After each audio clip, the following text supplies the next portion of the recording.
ہو گیا جی زکوٰۃ کے بارے میں۔ مال کو پاک، زکوٰۃ کا لغوی معنی بھی پاک کرنا، قد افلح من تزکیٰ قرآن کہتا ہے، جس نے اپنا تزکیہ کیا، اپنے آپ کو ستھرا کیا، پاک کیا، کیا مطلب اندر سے، وہ فلاح پاک ہے۔ تو لغوی معنی ہے طہارت کے اندر آتا ہے، صاف ہے۔ تو زکوٰۃ کا ہوتا ہے کہ اپنے مال کو ہر طرح سے پاک کرنا، اللہ کی راہ میں اس کو خرچ کرنے سے وہ پاک ہوتا ہے۔ 1772 نمبر روایت ہے، حضرت ابن عباس رضی اللہ عنہ فرماتے ہیں نبی کریم صلی اللہ علیہ وسلم نے حضرت معاذ رضی اللہ عنہ کو یمن کی طرف بھیجا، قاضی بنا کر حضور نے بھیجا تھا، حاکم بنا کر، فرمایا تو جا رہا ہے ایسی قوم کے پاس جو اہل کتاب ہیں، مراد سے یہودی اور عیسائی ہیں۔ حالانکہ وہاں پر مشرکین بھی تھے اور اہل ذمہ کے لوگ بھی تھے اور بھی تھے، لیکن چونکہ حضور نے فرمایا تو اہل کتاب کے پاس جا رہا ہے، یہ اس لیے فرمایا کہ ان میں اکثر آبادی میجورٹی ان کی تھی، اس لیے فرمایا۔ یا دوسری وجہ مولا علی قاری کہتے ہیں دیگر مشرکین پر اہل کتاب کو فضیلت دیتے ہوئے فرمایا، چونکہ کسی نہ کسی کتاب کو تو مانتے تھے، اور عام ہے کہ ہندو سے یہودی اور عیسائی بہتر، کیونکہ وہ اہل کتاب ہیں۔ پھر بھی فرمایا ان کو دعوت دینا لا الہ الا اللہ وان محمد رسول اللہ، اس کی، یعنی اگر تو توحید کے منکر مشرک ہیں تو ان کو لا الہ کی دعوت دینا، اور اگر رسالت کے منکر ہیں، توحید کو تو مانتے ہیں لیکن کتاب، انہیں میری رسالت کی دعوت دینا۔ اگر اس میں آپ برداری کر لیں تو بتانا کہ اللہ نے ہم پر میں 5 نمازیں فرض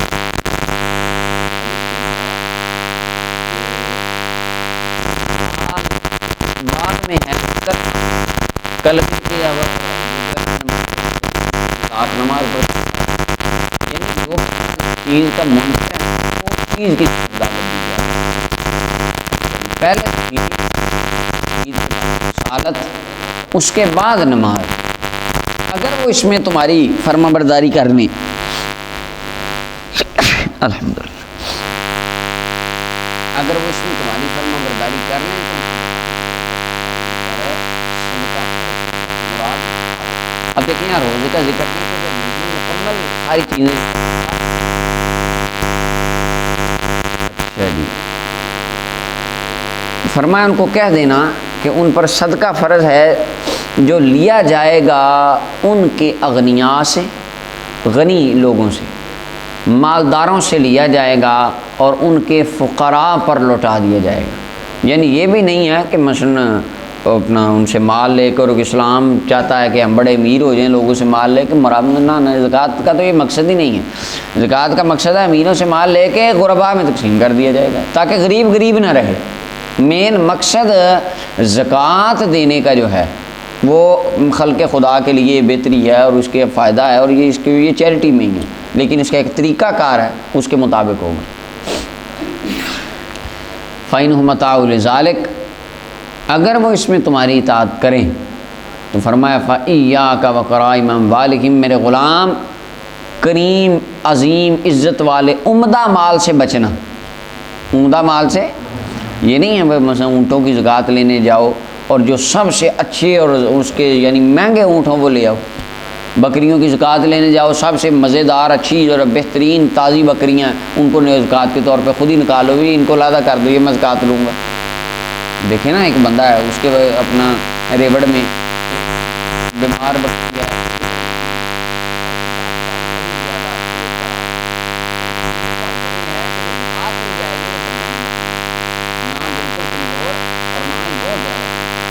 بالکل کمزور اس لیے نہیں ہے، مال کی زکوٰۃ اللہ کی راہ میں دینا ہے، یہ مناسب نہیں، اور بہت زیادہ اچھا مال اس لیے نہیں لیا جائے گا کیونکہ اس کے ساتھ دینے والے کے دل میں نفرت پیدا ہو سکتی ہے، دینے والے کے دل میں کوئی ملال کسی قسم کا آ سکتا ہے۔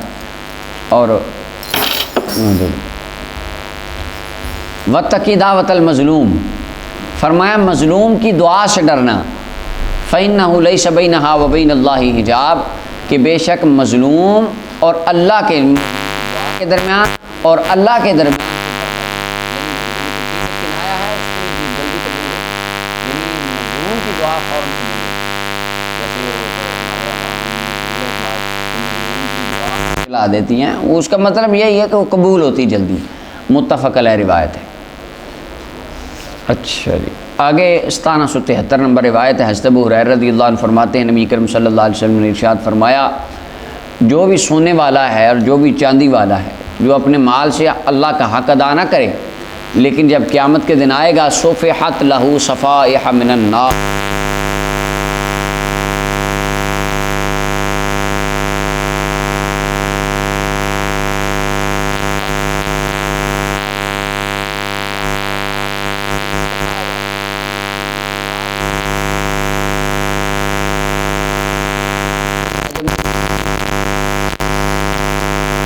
جانی کو اور اس کی جس طرح قرآن کہتے ہیں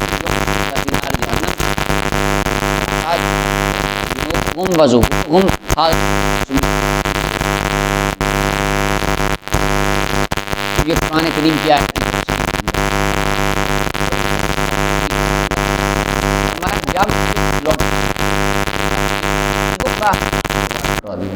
یعنی وہ مثلا آپ دیکھتے ہیں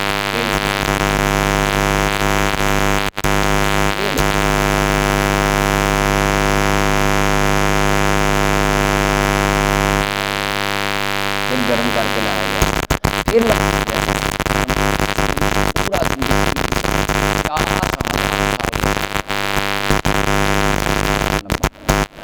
وہ سارا دن اس کے ساتھ، یعنی قیامت کے دن 50,000 سال یہی ہوتا ہے۔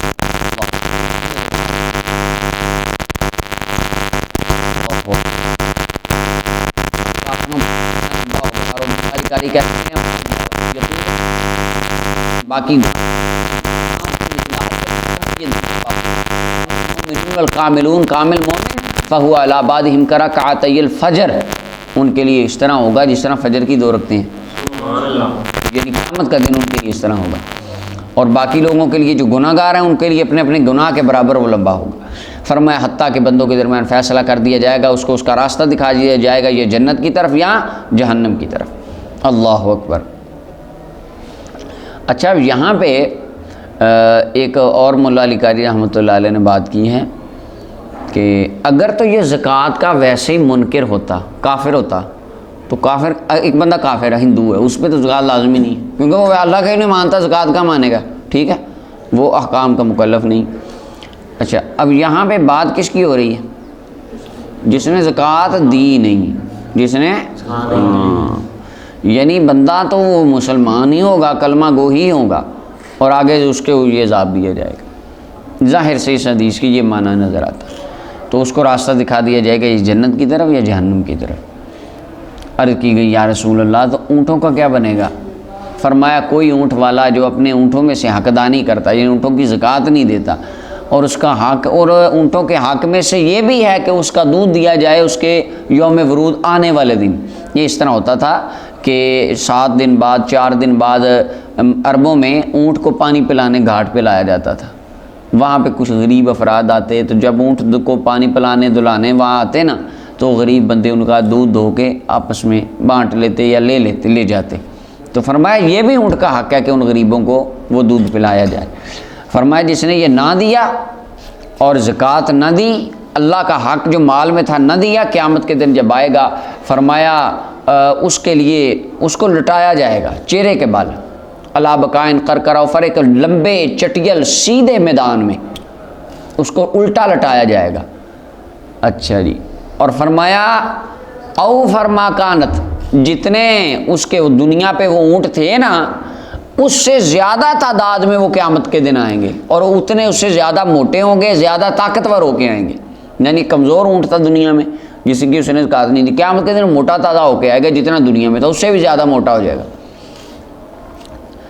لا یفقد منہا فصیلا واحدا، ان میں سے کوئی ایک بھی کام نہیں ہوگا۔ دنیا پہ 1000 اونٹ تھا، وہاں 1000 ہی ہوگا۔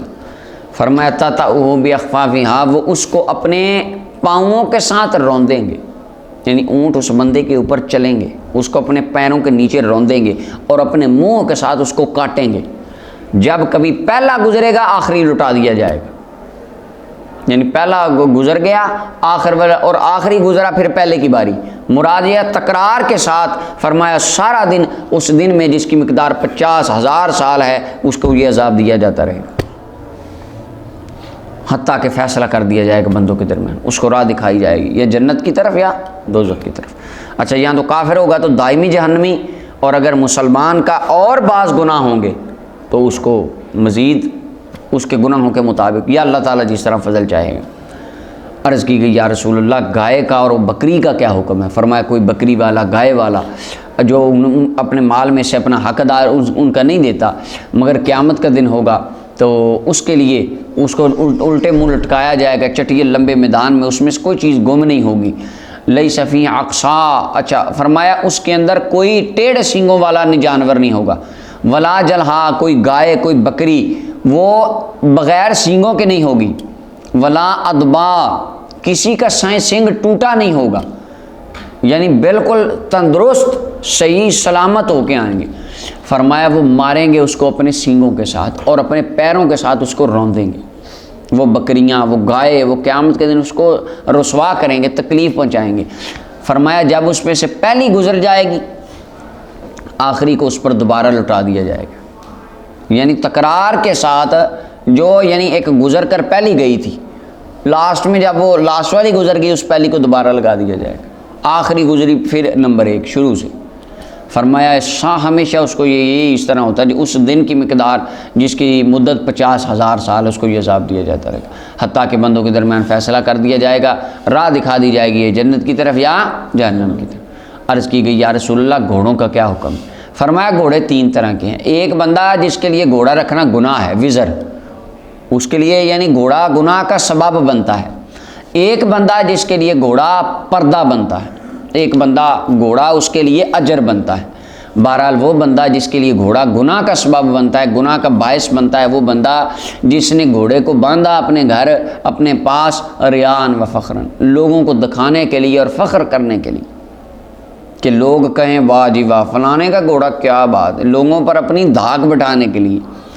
اور فرمایا وَنِوَاءً عَلَىٰ أَهْلِ الْإِسْلَامِ، اور اہل اسلام پر دشمنی کے لیے باندھا، کافر کا گھوڑا اس کے لیے اسی طرح، یا اس کا مقصود و مطلوب گھوڑے کو رکھ کے لوگوں پر ظلم کرنا تھا، یہ بھی معنی اس میں شامل ہے کہ اس نے باندھا کہ اہل اسلام کوئی بندہ بات کرے یا کوئی بھی مشن ہو اس کا نیت ہو کہ اس کے ساتھ میں نقصان پہنچاؤں گا لوگوں کو، اہل اسلام کی دشمنی عداوت یا ان کی لڑائی میں یا ان کے خلاف اس نے یہ کیا۔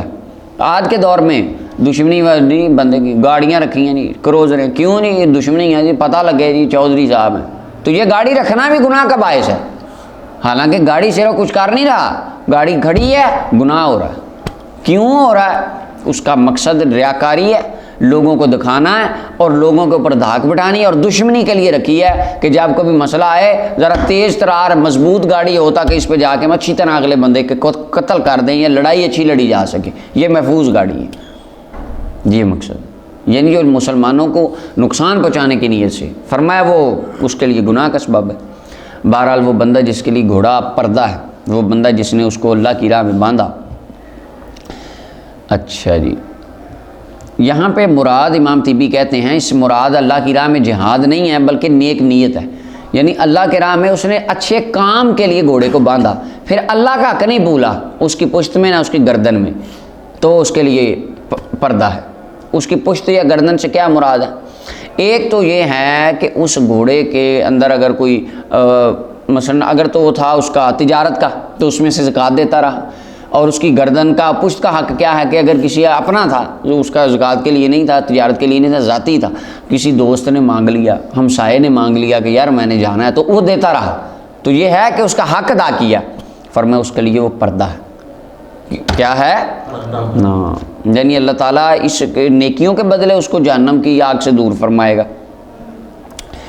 اور ایک حجاب کا معنی یہ ہے کہ لوگوں سے پردہ ہے یہ گھوڑا اس کے لیے، یعنی اس کو لوگوں سے چیزیں مانگنے کی ضرورت نہیں پڑتی کیونکہ اس کے پاس اپنی سواری ہے، تو لوگوں سے چیزیں مانگنے کے درمیان یہ گھوڑا پردہ ہے، ایک یہ بھی مطلب۔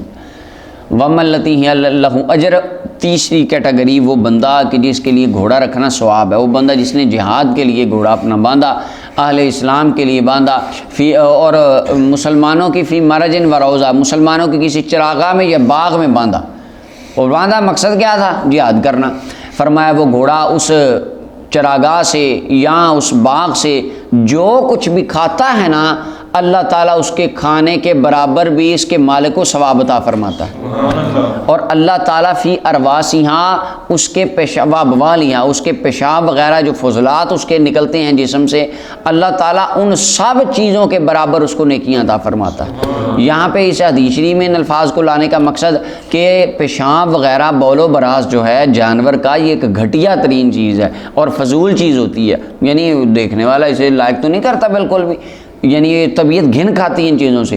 فرمانے کا مقصد ہے کہ جن چیزوں سے انسان کی طبیعت گھن کھاتی ہے ان چیزوں پر بھی تمہیں ثواب ہوتا ہے۔ تو سوچو جب اوپر بیٹھ کے وہ لڑنے جاتا ہوگا تو رب تمہارے نامہ اعمال میں کتنا وافر اجر لکھتا ہوگا۔ یعنی مقصود و مطلوب اس بات کو سمجھانا ہے۔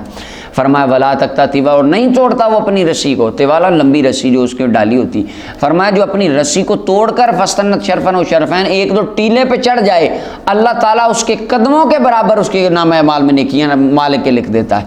یعنی وہ دوڑ کے سیر کرتا ہے، جو گھوڑا باندھا ہوا ہے جہاد کے لیے، وہ سیر کرنے بھی نکل جائے تو اس کے عوض نیکیاں ہیں۔ واہ کیا بات! وَأَرْبَاسِہَا وہ اس کے بول و براز کے بدلے بھی تمہیں نیکیاں ملتی ہیں۔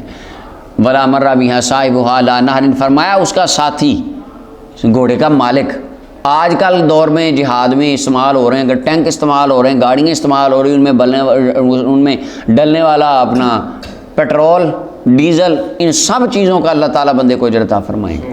مجاہدین اسلام اور جو دین کی راہ میں اسی طرح نکلیں ان کو اسی طرح سفر کے، آج گاڑیاں تو ان کا پیٹرول کا ثواب ہوگا۔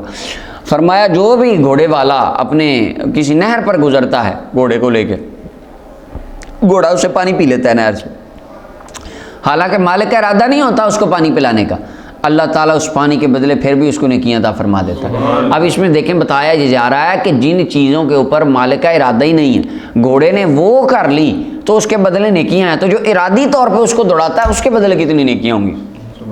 عرض کی گئی یا رسول اللہ گدھوں کے بارے میں کیا حکم ہے؟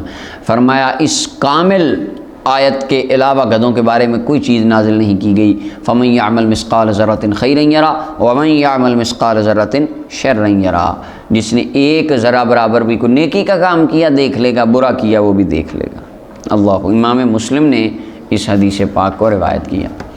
1784 نمبر روایت 74 حضرت ابو ہریرہ پاک سے ہے، نبی کریم صلی اللہ علیہ وسلم نے ارشاد فرمایا اللہ تعالیٰ جس کو مال دے اور وہ اپنے مال سے زکوٰۃ نہ دے، فرمایا قیامت کے دن اس کے مال کو ایک گنجے سانپ کی صورت میں بنا دیا جائے گا، اور لہو زبیبتان اور اس کی 2 مینڈیاں ہوں گی، 2 اس اپنا سانپ کی۔ اچھا جی، اکرا گنجا سانپ، گنجا سانپ تب ہوتا ہے، سانپ جو ہوتا ہے نا، اس کے بارے میں مولا علی قاری کہتے ہیں جس کا زہر زیادہ تیز ہو، عمر لمبی ہو، وہ گنجا ہو جاتا ہے، وہ سانپ گنجا ہوتا ہے۔ اکرا عربی میں بولا جاتا تھا اس میں۔ زبیبتان، زبیبتان کا یہاں پر مطلب نقطہ تان انہوں نے بیان کیا، آنکھوں کے اوپر 2 سیاہ رنگ کے نقطے ہوں گے۔ وَهُوَ أَخْبَثُ الْحَيَّاتِ یہ سانپوں میں سب سے بدترین قسم کا سانپ ہے، یہ جس گھاس کے اوپر سانس لے لے وہ گھاس جل جاتی ہے۔ حدیث میں آتا ہے نا کچھ سانپ ایسے ہیں وہ لوگوں کی طرف، عورت کی طرف نگاہ کر لیں اس کا حمل ضائع ہو جاتا ہے، اس میں اتنا زہر ہوتا ہے، اور بندے کی طرف دیکھ لے بندہ نبینا ہو جاتا ہے۔ یعنی اتنا بدترین سانپ اس کے مال کو اس سانپ کی شکل دے دی جائے گی، اور یوتوی کو یوم القیامت قیامت کے دن اس کے گلے میں توق بنا کر وہ سانپ ڈال دیا جائے گا، وہ پکڑے گا اس کے اب بِالْعَظِمَتَيْنِ ہی یعنی شدقیہ، وہ اس کے ان باچھوں کو پکڑ لے گا، منہ میں وہ سانپ مارے گا، پھر کہے گا میں تیرا مال ہوں، میں تیرا خزانہ ہوں۔ پھر آقا کریم علیہ السلام نے قرآن کی آیت پڑھی وَلَا يَحْسَبَنَّ الَّذِينَ يَبْخَلُونَ بِمَا آتَاهُمُ اللَّهُ مِنْ فَضْلِهِ۔ اللہ اکبر۔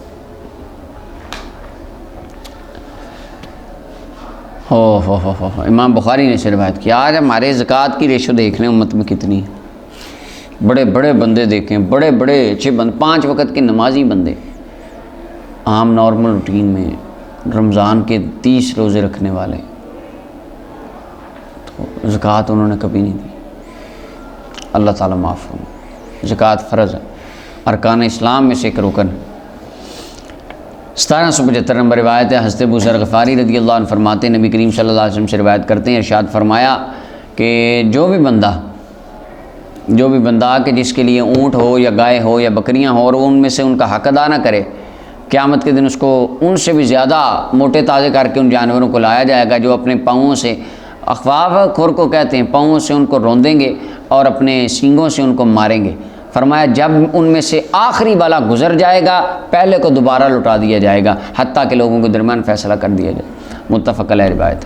1776 نمبر روایت، حضرت جریر بن عبداللہ فرماتے ہیں، نبی اکرم صلی اللہ علیہ وسلم نے ارشاد فرمایا جب تمہارے پاس صدقہ دینے والا، صدقہ لینے والا آئے تو فَلْيَصْدُرْ عَنْكُمْ وَهُوَ عَنْكُمْ رَاضٍ، تو ہونا اس طرح چاہیے وہ تمہارے پاس سے لوٹے اس حال میں وہ تم سے راضی ہو۔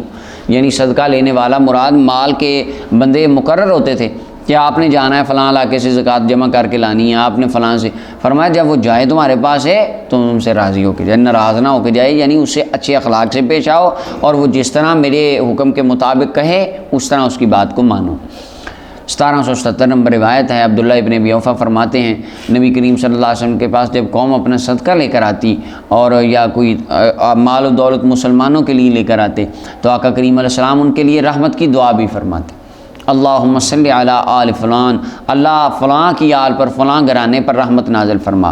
حضرت عبداللہ بن ابی اوفا کہتے ہیں میرے ابا جی صدقہ لے کے آئے تو حضور نے دعا کی، اللہم صلی علی آل ابی اوفا، اللہ ابی اوفا کی آل پر اپنی رحمت نازل فرما۔ یعنی اس کے اندر یہ ہے کہ جو آئے مال دولت دے، اسلام کے راہ میں دے، اس کو دعا کے ذریعے اپریشیٹ ضرور کیا جائے، یہ نبی کریم صلی اللہ علیہ وسلم کی سنت مبارکہ ہے۔ اچھا اب یہاں پہ صلی اللہ کہا، حالانکہ صلی اللہ علیہ وسلم آج ہمارے لیے مولا علی قاری کہتے ہیں نبی کریم صلی اللہ علیہ وسلم نے ان پر صلاۃ بمانی دعا، ان کے لیے جو صلاۃ کا لفظ بولا یہ حضور کی خصوصیات میں سے، ہمارے لیے جائز نہیں ہے کہ کسی بندے کو ڈائریکٹ صلی اللہ علیہ وسلم کہے، صرف نبی کریم صلی اللہ علیہ وسلم کو یہ لفظات بولا جائے گا، باقی انبیاء پہ علیہ السلام یا کسی پہ سلام بھیجا جائے گا تو حضور کے وسیلے سے اور آپ کی نسبت کو اندر شامل کر کے بالواسطہ بھیجا جائے گا، ڈائریکٹ کسی پر صلاۃ درود یہ ہمارے لیے نہیں، یہ حضور کی خصوصیات سے آپ نے ڈائریکٹ ان کے لیے یہ کہا۔ ہمارے یہاں پہ ایک ہے ادھر اس کی قبر بنی ہے، بندہ تھا ایک پولیٹیکل سا تھا، نام نہیں میں نے اس کا لینا، تو اب وہ یعنی پڑھا لکھا نہیں تھا زیادہ، اس کو کہا جی تقریر کریں آپ، قائد اعظم پہ اب تقریر کر رہا، کہتا قائد اعظم صلی اللہ علیہ وسلم نے فرمایا، قائد اعظم کو یعنی اس کو اتنا نہیں پتا کہ یہ لفظ صلی اللہ علیہ وسلم کس کے لیے بولا ہے، اس کو اتنا یہاں پہ میں نے کیا کہنا ہے رحمۃ اللہ علیہ رضی اللہ علیہ، کہتا صلی اللہ علیہ وسلم فرمایا۔ اور ایک روایت میں ہے کہ جب نبی کریم صلی اللہ علیہ وسلم کے پاس کو بندہ اپنا صدقہ لے کر حاضر ہوتا تو آپ فرماتے اللہم صلی علیہ، اللہ اس پر رحمت نازل فرما۔ چلیے، اور ایک حدیث کے اندر ہے حضور جو صدقہ لاتا اس کے لیے دعا کرتے اللہم بارک فی وفی علی، اللہ اس کو برکت دے، اس کے گھر بار میں برکت عطا فرما۔ 1778 نمبر روایت ابو ہریرہ رضی اللہ عنہ فرماتے ہیں نبی کریم صلی اللہ علیہ وسلم نے حضرت عمر کو صدقہ لینے بھیجا تو فقیلا کہا گیا کہ انہوں نے آگے پھر بتایا، یعنی عرض کی یا رسول اللہ ابن جمیل نے صدقہ نہیں دیا، خالد بن ولید نے نہیں دیا، اور عباس بن عبد المطلب آپ کے چچا جان انہوں نے نہیں دیا۔ نبی کریم صلی اللہ علیہ وسلم نے فرمایا کہ ابن جمیل جو ہے نا، ابن جمیل کے یہ جو ابن جمیل تھا نا، ابن جمیل کے بارے میں آتا ہے کہ یہ آیا فقیر تھا اور اس نے آ کے دعا کی اور دعا کروائی نبی کریم صلی اللہ علیہ وسلم سے کہ مجھے جو ہے مال و دولت مل جائے۔ مشہور یہ مولا علی قاری کہتے ہیں منافق تھا، صحابہ میں نہیں اس کو گنا گیا، غریب تھا، آ کے اس نے دعا کرائی، حضور نے دعا کر دی، بڑا امیر ہو گیا، مال دولت۔ اب دیکھیں سرکار کی دعا تو لگتی ہے پھر حضور کی۔ مسند احمد میں ہے، صحابی فرماتے تھے آقا کریم علیہ السلام کی دعا کا اثر 3 نسلوں تک ظاہر ہوتا تھا، نظر آتا تھا ظاہری طور پہ۔ ایک بندے کو دعا کی اس کے بیٹے میں وولد ولدہ، اس کی اولاد کی اولاد میں حضور کی دعا کا ظاہری اثر نظر آتا تھا کہ اس کے دادے کو حضور نے دعا دی تھی، ان میں اثر وہ جو بھی تھا نظر آتا۔ اللہ اکبر۔ اور جن کو دعا اثر تو یعنی باطنی اثر تو آج بھی ہے نا اس کا، وہ جن کے بارے میں فرمایا تھا یہ لو چابیاں، قیامت تک تمہارے خاندان کے پاس رہیں گے. آج بھی ان کے پاس ہیں. 1450 سال گزر گئے, کعبے کی چابیاں آ گئی. اچھا جی, فرمایا ابن جمیل, فرمایا ابن جمیل کو اس کا کیا معاملہ؟ یا رسول اللہ ابن جمیل نے بھی, اچھا پھر یہ مالدار ہو گیا, اس کے پاس زکوٰۃ لینے گئے نا, تو یہ مثلا آگے سے پھر کہتا تھا کہ نہ جی نہ, میں نے تو نہیں دینی زکوٰۃ. تو آقا کریم صلی اللہ علیہ وسلم نے ارشاد فرمایا کہ ابن جمیل اللہ کی نعمتوں کا انکار کرتا ہے. وہ فقیر تھا, اللہ اور اللہ کے رسول نے اس کو غنی کر دیا. اب دیکھیں حضور فرما رہے اللہ اور اللہ کے رسول نے اس کو غنی کر دیا, لہٰذا اس کو اس کے حال پر چھوڑ دیا گیا. پھر وہ اسی طرح یعنی مر گیا, اسی نفاق کی حالت میں. فرمایا بہرحال خالد فَإِنَّكُمْ تَظْلِمُونَ خالدہ. واہ, فرمایا تم نے تو اس سے زکوٰۃ مانگ کے اس پہ ظلم کیا ہے. قد احتبس اذراعہ وَاعْتَدَّهُ فِي سَبِيلِ اللہ. فرمایا کہ اس نے تو اپنی زروں کو اور اپنے وَآتُدَهُ اور اپنا یہ جنگی ساز و سامان کو بھی اللہ کے راہ میں رکھا ہوا ہے, اللہ کے راستے میں اس نے اس کو رکھا ہوا ہے. یعنی حضرت خالد بن ولید رضی اللہ عنہ مالی طور پہ اتنے امیر ہی نہیں تھے ان کے پاس زکوٰۃ ہو. حضرت عمر رضی اللہ عنہ تعالیٰ ان کو اس کا علم نہ ہوگا, آپ نے ان سے زکوٰۃ طلب کر لی. تو انہوں نے کہا جی میرا تو اہل ہی نہیں, میرے پاس تو اتنا مال ہی نہیں کہ ان میں سے زکوٰۃ ہو, میرے پاس تو جنگی ساز و سامان ہے, وہ بھی میں جنگ کے لیے رکھے ہوئے ہیں صرف. اللہ اکبر. تو حضور علیہ السلام نے فرمایا کہ اس کے پاس تو صرف یہ ہے. بہرحال عباس فہی علیہ و مشرو, اس کا ذمہ وہ میرے ذمہ ہے, میرا چچا ہے. اچھا جی, اس کا معاملہ میرے ہاں ہے. اس کے اندر ہے کہ حضرت عباس رضی اللہ تعالیٰ عنہ کے بارے میں آتا ہے, اور پھر آقا کریم صلی اللہ علیہ وسلم نے ارشاد فرمایا عمر تو جانتا نہیں ہے بندے کا چچا باپ کے برابر ہوتا ہے. ان عم الرجل سن و ابی, بندے کا چچا باپ کے برابر ہوتا ہے. اچھا, اب یہاں پہ حدیث شریف کی شرح میں مولا علی قاری کہتے ہیں حضرت عباس رضی اللہ تعالیٰ عنہ سے زکوٰۃ جو نہیں لی گئی, اس کا معنی یہ ہے, ایک تو یہ ہے کہ آقا کریم علیہ الصلوۃ والسلام نے ان سے 2 سال کی زکوٰۃ پہلے لے لی تھی. ایک تو یہ ہے, اس کے بارے میں بیان کیا گیا. اور دوسرا اس کی تعویل کے اندر ایک یہ بھی ہے کہ حضرت عباس رضی اللہ تعالیٰ عنہ نے اس وقت قرضہ دینا تھا, لہٰذا ان کے اوپر اس ٹائم زکوٰۃ نہیں تھی.